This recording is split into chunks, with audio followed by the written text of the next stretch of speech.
Morning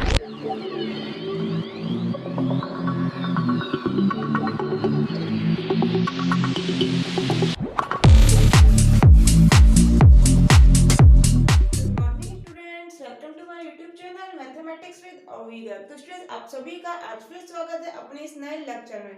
तो देखो, काफी टाइम से हम लोग एमएससी फर्स्ट ईयर का पढ़ रहे थे। मैं आप लोगों को एक चीज क्लियर कर दूं, जो नए स्टूडेंट्स हैं शायद पुरानों को भी एक चीज मालूम ना हो, जो फाइनल ईयर के हैं, तो मैं आप लोगों के साथ एक चीज शेयर करना चाहती हूँ। स्टूडेंट्स, एमएससी फाइनल का सिलेबस हम लोग सबसे पहले पढ़े थे, ठीक है। एमएससी फाइनल का सेकेंड ईयर का मैथमेटिक्स का, बट जो ये पेपर था इंटीग्रल ट्रांसफॉर्म एंड इक्वेशन, इसके मैंने कुछ ही लेक्चर्स लिए थे, क्योंकि बच्चों की उस वक्त डिमांड थी विस्कस फ्लूइड डायनामिक्स की, इस कारण तो बीच में इसे स्किप कर दिया था और वो पेपर डायनामिक्स वाला स्टार्ट कर दिया था। लेकिन अब फिर स्टूडेंट्स के कमेंट आ रहे हैं ये वाला पेपर स्टार्ट करने के लिए, इसीलिए स्टूडेंट्स मैं आज दोबारा यही पेपर स्टार्ट कर रही हूँ। जब ये पेपर हमने स्किप किया था उसके बाद विस्कस फ्लूइड डायनामिक्स पढ़ी फाइनल ईयर की, ठीक है, और भी पेपर पढ़े, उसके बाद हम लोगों ने स्टार्ट कर दिया था एमएससी फर्स्ट ईयर का।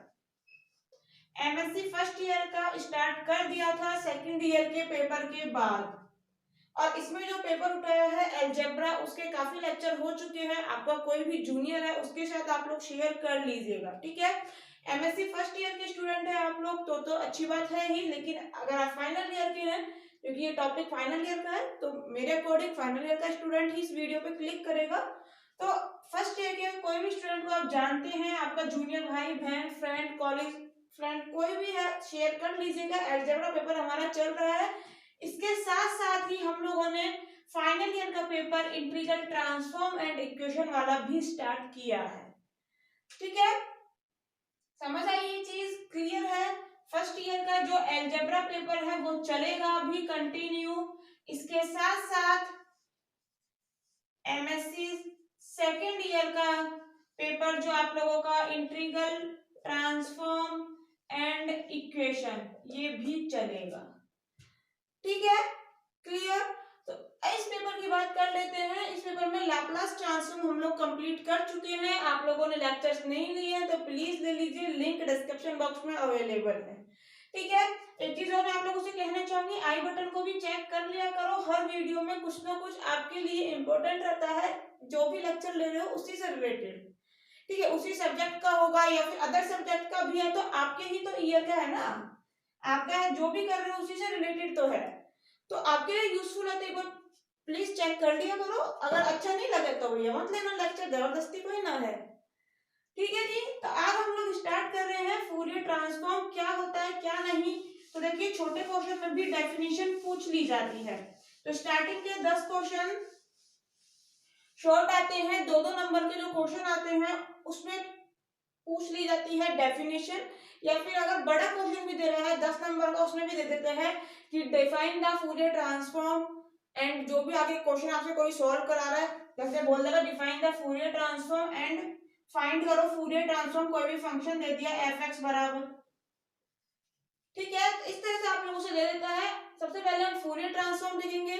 जिस तरह से लाप्लास ट्रांसफॉर्म का इनवर्स लाप्लास ट्रांसफॉर्म होता है, उसी तरह फूरियर ट्रांसफॉर्म का भी इनवर्स फूरियर ट्रांसफॉर्म होता है, ठीक है। इसी तरह से Fourier cosine transform, Fourier sine transform, सारी डेफिनेशन वन बाय वन देखेंगे। मैं आप लोगों का टाइम वेस्ट नहीं करूंगी कि आपके साथ लिखूं, डेफिनेशन मैं लिख रही हूं, आप लोग अपने नोट्स में लिख लीजिएगा, एज इट इज लिख देना, एग्जाम में कहीं नंबर नहीं कटेंगे। एक चीज और स्टूडेंट्स मैं आप लोगों से क्लियर कर दूं, फूरियर ट्रांसफॉर्म, लाप्लास ट्रांसफॉर्म और एक और है ना, उस ट्रांसफॉर्म को हम लोग पढ़ने वाले हैं। तीनों ही बहुत इंपॉर्टेंट है।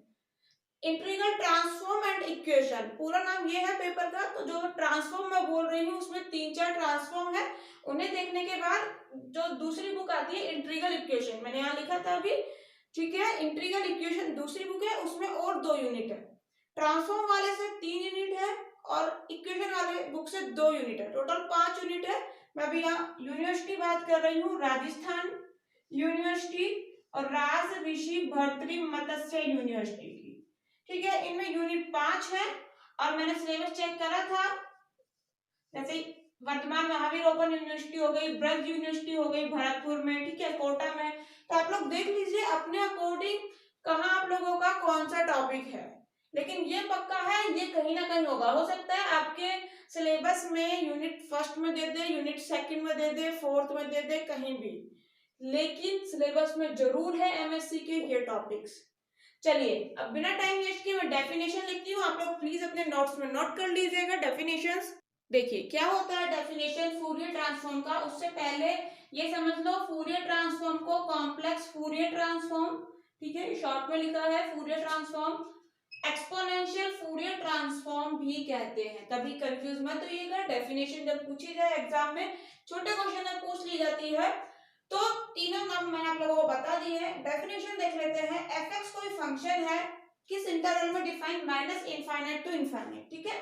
Let f x be a function defined on this interval and be piecewise continuously differentiable and absolutely integrable in minus infinity to infinity. बस यही चीज समझने की है और तो कुछ भी नहीं है। पीस वाइज कंटिन्यूअसली डिफरेंशिएबल है यदि ये फंक्शन एफ एक्स, ठीक है, यहाँ पर यही तो कह रहा है। इसका मतलब क्या है, यहाँ समझने की कोशिश करते हैं। फंक्शन तुम्हें दिया है इस इंटरवल के जगह अपन सीधा सा ले लेते हैं, एफ एक्स किस में है, ए कॉमा बी में ले लेते हैं, ठीक है। माइनस अनंत टू अनंत छोड़ो, ए टू बी ले लो, बस मैं इसका बताना चाह रही हूँ इसका मतलब क्या है।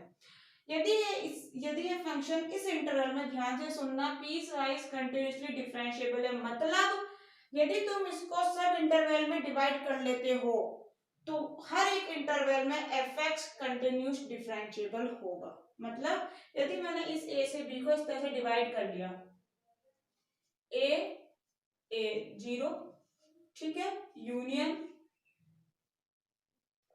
ए जीरो से फिर ए वन तक गया, फिर यूनियन, इस तरह से चलता जाएगा, डैश डैश, बाकी टर्म भी लिख रहे ना, मैंने लिखी नहीं है, कहां तक चलता जाएगा, कहीं पर आएगा ए एन कोमा बी। तुमने इस इंटरवल को सब इंटरवल में डिवाइड कर लिया। यदि ये फंक्शन इस इंटरवल में पीस वाइज कंटिन्यूअसली डिफरेंशिएबल कह रहे हो, मतलब ये फंक्शन एफ एक्स इन इंटरवल में भी कंटिन्यूअस और डिफरेंशिएबल है।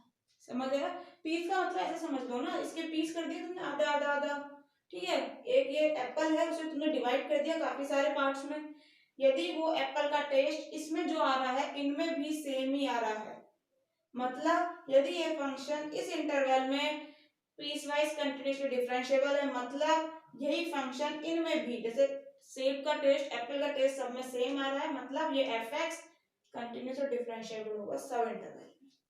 क्लियर हुआ, बस यही है और कुछ भी नहीं है। अब तो बहुत इजी है, और ये फंक्शन एब्सोल्युटली इंटीग्रेबल है, तब Fourier transform, then the Fourier transform of f x, ये फंक्शन एफ एक्स का फूरियर ट्रांसफॉर्म डिनोट करते हैं कैपिटल एफ, जैसे लाप्लास ट्रांसफॉर्म के लिए यहाँ पर एल लिखते थे, ऐसे फूरियर के लिए एफ लिख दिया। एफ एफ एक्स पी और एफ पी से भी, जहाँ पी क्या है, कोई भी रियल नंबर है, आर में बिलोंग करता है, set of real number, and define किस तरह से होता है तो वो देख लीजिए। ये इक्वल टू होता है 1/√2 integration minus infinity to infinity E का power iota P X, E का पावर आयोटा पी एक्स, ठीक है, एफ एक्स डी एक्स, फिर रिपीट कर दू आयोटा पी एक्स, ठीक है। जहां पर जो ये ई का power iota P x upon √2 है कहलाता है कर्नल फूरियर ट्रांसफॉर्म का। ये चीज बहुत इंपॉर्टेंट है, हमारे टाइम में भी जब एग्जाम दिया था ये पूछी गई थी कि कर्नल क्या होता है लाप्लास ट्रांसफॉर्म का। मैंने आप लोगों को लाप्लास ट्रांसफॉर्म पढ़ाया था तब बताया था, ठीक है, आप लोग देख सकते हैं लिंक डिस्क्रिप्शन बॉक्स में। फूरियर ट्रांसफॉर्म का भी हो सकता है आपके साथ पूछ लिया जाए कि क्या होता है कर्नल, सीधा देता है right the kernel of Fourier transform, बस ये लिखना होता है, कुछ भी नहीं, 2 नंबर मिल जाते हैं, ठीक है। तो डेफिनेशन याद है, आप लोग समझ जाइएगा, डेफिनेशन से ये अपॉन ये होता है, ठीक। इस तरह से स्टूडेंट्स पूरे ट्रांसफॉर्म की डेफिनेशन है। अब क्वेश्चन एग्जाम में पूछ लिया जाता है, फंक्शन एफ एक्स दे देगा, कोई भी कहेगा उसका फूरियर ट्रांसफॉर्म निकालो, तो इस फॉर्मूले का यूज करके एफ एक्स की वैल्यू पुट करके एफ पी निकाल लिया जाता है। बड़े ही इजी क्वेश्चन एग्जाम में पूछे जाते हैं, मैं आप लोगों के साथ जरूर शेयर करूंगी। इसके बाद पहले देख लेते हैं इनवर्स फूरियर ट्रांसफॉर्म क्या होता है। एफ देखो सेम डेफिनेशन है, मैंने कुछ भी नहीं लिखी, फूरियर ट्रांसफॉर्म का ही इनवर्स क्या होता है, ये एफ एक्स होता है, मैंने लिख दिया है, बस समझ लो एफ पी कोई फूरियर ट्रांसफॉर्म है, दैट इज एफ पी का वैल्यू क्या है, ये फूरियर ट्रांसफॉर्म का डेफिनेशन है, मैंने यही लिखा है। And if F x is peace wise continuously differentiable, बिल्कुल यही चीज लिखी है, कुछ भी नहीं करा, और एब्सोल्युटली इंटीग्रेबल है इस इंटरवल में, तब then at each point of continuity of x of f x, बिल्कुल कह तो रहे हो कंटिन्यूस है, कंटिन्यूस है, डिफरेंशिएबल है, हाँ तो यही तो मैंने लिखा है, तब एफ एक्स के हर एक पॉइंट पर कंटिन्यूटी के लिए एफ एक्स डिफाइन होता है 1/√2 integration minus infinity to infinity E का power minus iota P X F P D P, बस यहाँ पर प्लस है, यहाँ माइनस है, और कुछ भी नहीं करा, इनवर्स फूरियर ट्रांसफॉर्म निकाल रहे हो तो यहाँ पर एफ एक्स आ गया, और इनवर्स है इसका मतलब यहाँ पर एफ एक्स की जगह क्या आ जाएगा, F capital F P, x की जगह पी, कुछ भी नहीं स्टूडेंट्स, बहुत इजी डेफिनेशन है, ये एफ एक्स होता है, इनवर्स फूरियर ट्रांसफॉर्म का भी पूछ लिया जाता है आप लोगों से क्वेश्चन, सिंपल डेफिनेशन, इसमें कुछ नहीं है समझाने का, मुझे तो कुछ लग नहीं रहा है, ये फंक्शन एफ एक्स कहलाता है inverse Fourier transform of F P, जैसे एफ पी फूरियर ट्रांसफॉर्म कहलाता है एफ एक्स का, ऐसे F x inverse Fourier transform कहलाता है।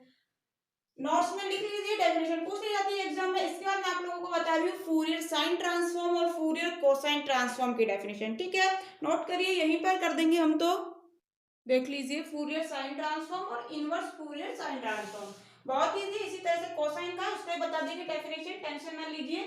फूरियर साइन ट्रांसफॉर्म क्या होता है, एफ एक्स कोई भी फंक्शन है defined for x greater than 0, बस यहाँ पे ये चीज ध्यान रखनी है, फूरियर ट्रांसफॉर्म तुमने जो पढ़ा था वहां पर एक्स कहाँ था, माइनस अनंत से अनंत तक, माइनस इंफिनिटी टू इंफिनिटी था, बट स्टूडेंट्स यहाँ पर 0 से अनंत है, यहाँ पर इक्वल टू का साइन भी नहीं है, ठीक है, एक्स क्या है 0 से बड़ा, जो तुम यहाँ ले रहे हो वो 0 से अनंत है, यही चीज बस ध्यान रखनी है साइन वाले के लिए, और कुछ भी नहीं है, ठीक है। चलिए x ग्रेटर देन 0 के लिए एफ एक्स कोई भी फंक्शन है और पीस वाइज कंटिन्यूसली डिफरेंशिएबल है, वही चीज एब्सोल्युटली इंटीग्रेबल है, यहाँ पर चेंज हो गया तो इंटरवल x का वैल्यू कहाँ है, 0 से अनंत है भैया, then the Fourier sine transform of f x denote किया जाता है f s f x p से, बस यहाँ पर s लिख दिया और कुछ भी चेंज नहीं है, डिफाइंड किया जाता है 2/π में इंटीग्रेशन 0 से अनंत, लिमिट 0 से अनंत F x sine P x D X, cos वाले के लिए कोस आ जाएगा, आप लोग देख लीजिएगा, f x sine P x D x, जहां पी का वैल्यू वही ग्रेटर देन 0 है, समझ आई ये चीज, 2/π में साइन पी एक्स कहलाता है कर्नल फूरियर साइन ट्रांसफॉर्म का, बहुत इजी है, क्लियर है स्टूडेंट्स, कुछ समझाने का मुझे तो लग नहीं रहा है, फिर भी आप लोगों को दिक्कत है तो please humble request comment box में बताइएगा, ठीक है, क्योंकि मैं चाहती हूँ आप लोगों को चीजें क्लियर हो बस। इनवर्स फूरियर साइन ट्रांसफॉर्म क्या होता है, तो वही है जैसा अभी हमने पहले डेफिनेशन लिखी थी, एफएसपी कोई फूरियर साइन ट्रांसफॉर्म है, पूरा लिख लीजिए, ठीक है, एफएसपी कोई फूरियर साइन ट्रांसफॉर्म है, मतलब कि यही एफएसपी बराबर वैल्यू ये है, ठीक है, और f x piecewise continuously differentiable है, एब्सोल्युटली इंटीग्रेबल है, ये चीज नोटिस करनी है बस, and each point of continuity of x f x इस तरह से डिफाइन है, एफ एक्स बराबर √2π 0 से अनंत F S P sine P x D P, ठीक है, बस यहाँ पर यही चीज याद रखना है और कुछ भी नहीं, तो ये फंक्शन एफ एक्स कहलाता है inverse Fourier sine transform of F S P का, क्लियर है स्टूडेंट्स। इसी तरह से मैं कोसाइन की बता देती हूँ, आप लोगों को देख लीजिए, एग्जाम में पूछ ली जाती है इसलिए मैं बता रही हूँ, क्योंकि नंबर आप लोगों के आने चाहिए स्टूडेंट्स, दोनों नंबर ये फ्री के हैं मेरे हिसाब से, तो इसमें कुछ भी नहीं है डेफिनेशन में, इसीलिए आप लोगों के साथ शेयर कर रही हूँ, प्लीज डेफिनेशन लिख लीजिए, देख लीजिए कोसाइन के लिए भी, तो फूरियर कोसाइन ट्रांसफॉर्म का कुछ भी नहीं है, डेफिनेशन देख लो एक बार, पढ़ लो खुद ही, साइन जहां था उसकी जगह कोस लिखा है, मैंने खुद ने कुछ नहीं करा, मुझे ज्यादा कोई चेंज आया है तो फूरियर कोसाइन ट्रांसफॉर्म के लिए वही सब कुछ लिखा है, कुछ भी चेंज नहीं करा, बस जहां पर एस था ना वहां पर सी लिख दो, जहां एस था वहां पे सी लिख दिया, मतलब जहां पर साइन था, वहां पर कोस आ गया स्टूडेंट्स, और कुछ भी नहीं है। ठीक है, आप लोग देख लीजिए, मैं तो चेंज करना और भूल गई यहाँ पर, माफ कर दीजिएगा स्टूडेंट्स मुझे। ठीक है, देख लो स्टूडेंट्स, बहुत इजी है, कुछ भी नहीं है। डेफिनेशन में जहां पर साइन था वहां पर कॉस कर रहा है। इसी तरह से Fourier sine transform, Fourier cosine transform और फूरियर ट्रांसफॉर्म की डेफिनेशन आप लोगों की कंप्लीट होती है। इसके बाद देखो एक टॉपिक आता है, वैसे तो फूरियर ट्रांसफॉर्म और लाप्लास ट्रांसफॉर्म में क्या रिलेशन है, पूछ लिया जाता है कई बार। तो यदि आप लोग चाहते हैं तो मुझे जरूर बताइएगा, वैसे नहीं भी आते हैं कमेंट तो मैं जरूर नेक्स्ट लेक्चर में बताऊंगी। आज के लिए इतना ही डेफिनेशन है। इसके बाद मैं आप लोगों को एक एग्जांपल करा देती हूँ, जिससे कि पता लग जाए जो अभी फॉर्मूले लिख रहे हैं हम पागलों की तरह दमादम, इनका मतलब क्या है।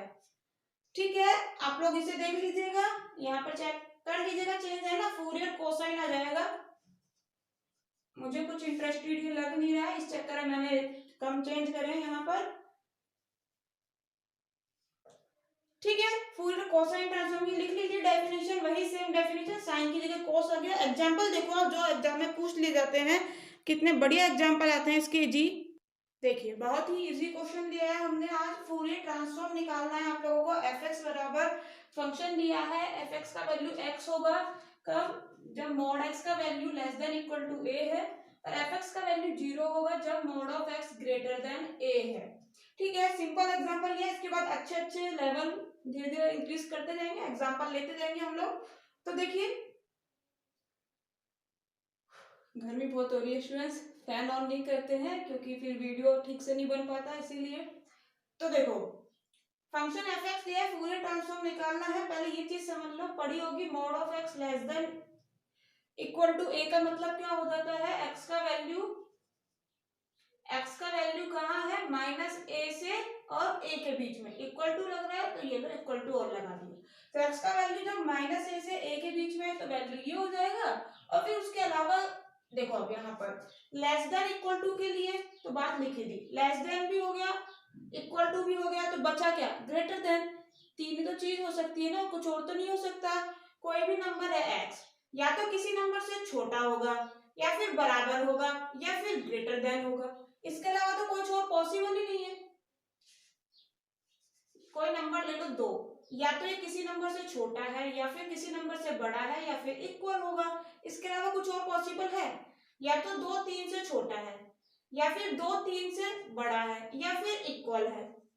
कोई तीसरी चीज नहीं बचती स्टूडेंट्स, आपके दिमाग में कोई तीसरी चीज आ रही है तो प्लीज मुझे बताइएगा। ठीक है, तो वही चीज है, एक्स का वैल्यू जब माइनस ए के बीच में है तो ये है, इसके अलावा कुछ भी हो एक्स का वैल्यू तो क्या है, 0।